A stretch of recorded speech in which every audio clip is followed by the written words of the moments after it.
Hi everyone, my name is Kumara. So I am student at Rehan School, Lahore campus.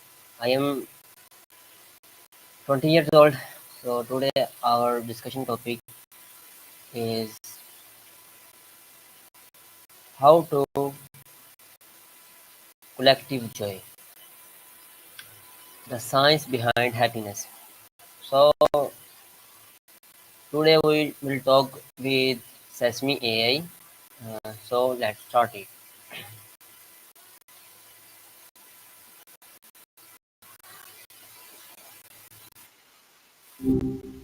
Hey, how's it Hi going?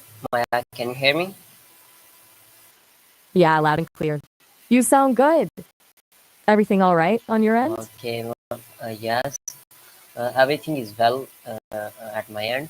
So today our discussion topic is the science behind happiness, how to collective joy. Happiness, huh? Big topic. So, you want to unpack how to collect it? That's a funny way to put it, but I get it. Where do you want to start with all that? Okay, so our discussion start with my first question. Today I want to about something everywhere want happiness. What does science say happiness uh, really? Okay, so everyone wants happiness. No shocker there.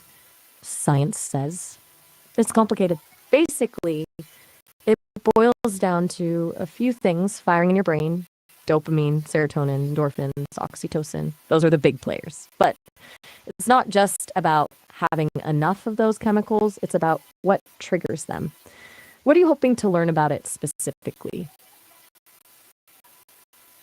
Specifically, I want to tell you about happiness, something we are born with, something when we can build.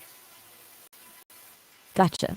So, like a baseline level of happiness versus what we can actively work on? That's a good way to frame it.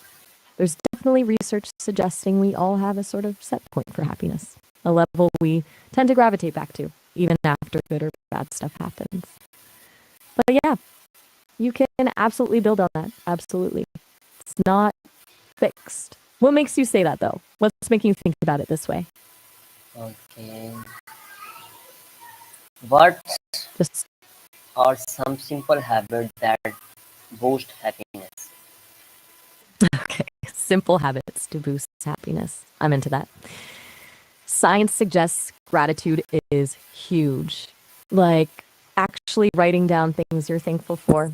Sounds cheesy, I know, but it works. Also, moving your body, not necessarily a crazy workout, but just getting up and walking around. And surprisingly, helping other people. Oh, Doing nice for someone else gives you a real hit of those feel good chemicals. okay. What about you?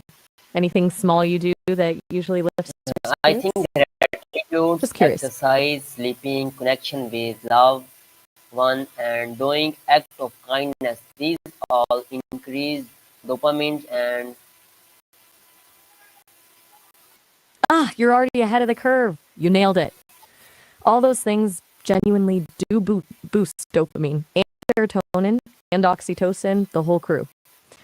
It's less about chasing happiness and more about consistently doing things that nudge your brain chemistry in the right direction, right?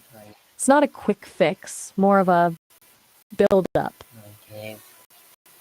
So So, why does gratitude make such a big difference? good question. It's more than just feeling good about what you have. Turns out, actively practicing gratitude literally rewires your brain to focus on the positive. It decreases activity in the amygdala. That's the part responsible for fear negativity, and increases activity in areas linked to pleasure and reward. Basically, it's like a little mental workout to make you more resilient and optimistic. Pretty neat, huh? You still with me? I think Sometimes the I think gratitude trains our minds to notice positives instead of problems. Exactly. You get it. It's about shifting your focus. It's like if you're constantly scanning for threats, your brain gets really good at finding them, even if they're not actually there. Gratitude forces you to scan for good things, and over time, that becomes more natural. You start seeing opportunities instead of obstacles. It's a subtle but powerful shift. Okay. So So, are you a gratitude? So, you seem a little quiet. Don't feel pressured to how keep does chatting if you're not up to it. okay, No how does problem. Take your helping time. other make us happier? Okay, so helping others. This one's cool. It triggers a bunch of stuff. First, you get that oxytocin rush. That's the CUDOL hormone linked to bonding and connection. But it also activates reward centers in your brain, the same ones that light up when you get something you want. It's less about what you get back and more about the inherent satisfaction of making a difference, even a small one. It's kind of wired into us, evolutionarily speaking. Makes sense, right? Helping the tribe survive and all that. Okay. I think when we help or share, our brain relax oxytocin, the love hormone, it build connection and trust will naturally lift your mood. You're spot on. It really does feel like a release, doesn't it? It's not just the oxytocin, though. That's a big piece of it. It's the feeling of being useful, of having a positive impact. And you're right to connect that to trust and connection. Those are huge for overall well being. It sounds like you've thought about this a lot. Okay. So next, what about people who feel stuck, sad? How can they start feeling joy again? It's a really important question. When someone's really down, simple, happy thoughts rarely cut it. It's not about forcing joy, but about small steps toward re engagement. Often it's about finding tiny moments of pleasure, a good cup of coffee, listening to a favorite song. Also, sometimes just acknowledging the sadness without judgment can be helpful. And definitely gentle movement, a walk in nature, even just stretching Yeah, can make a difference. yeah, sure. It's about being kind to. Uh, uh, Do you want to dive? you really true. Small starts like uh, a good cup of tea you can enjoy.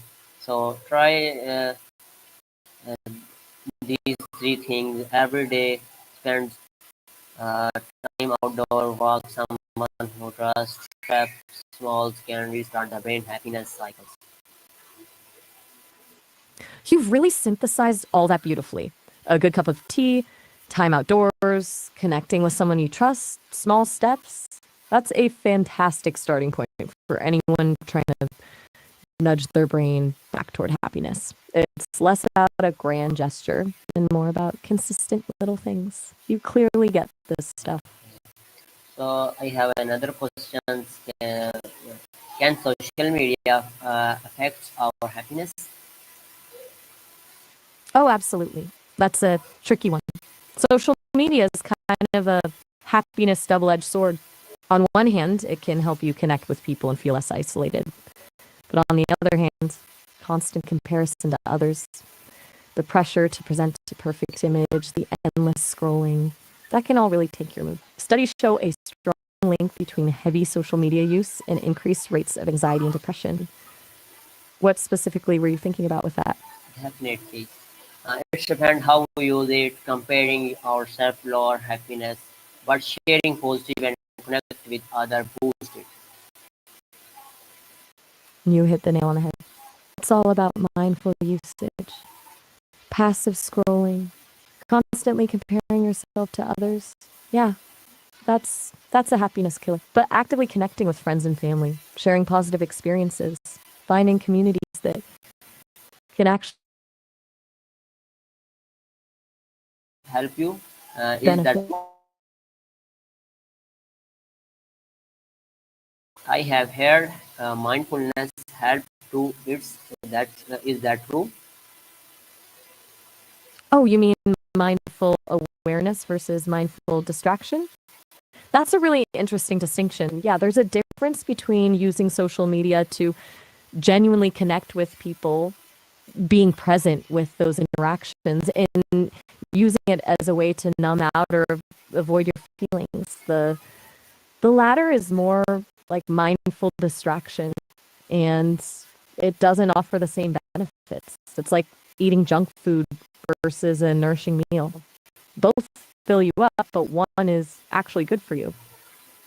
So at the end, what one powerful reminder about happiness you would like everyone to remember?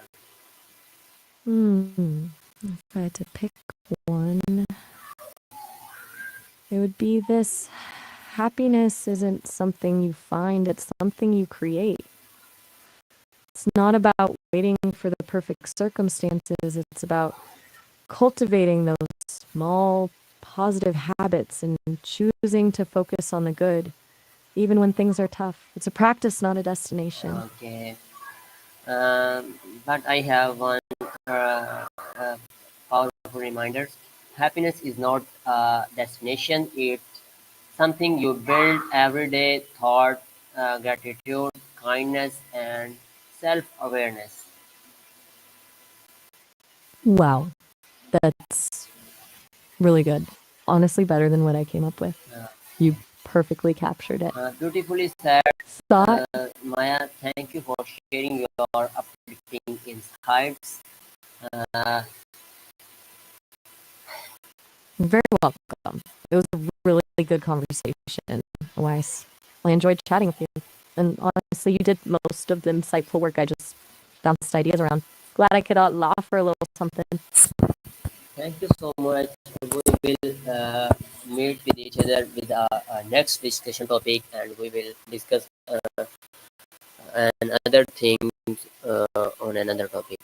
Okay, so I am going to now. Okay, bye bye. Allah Hafiz. Sounds good. Absolutely. I look forward to it. Bye bye to you too. Have a really good one. Allah. Peace.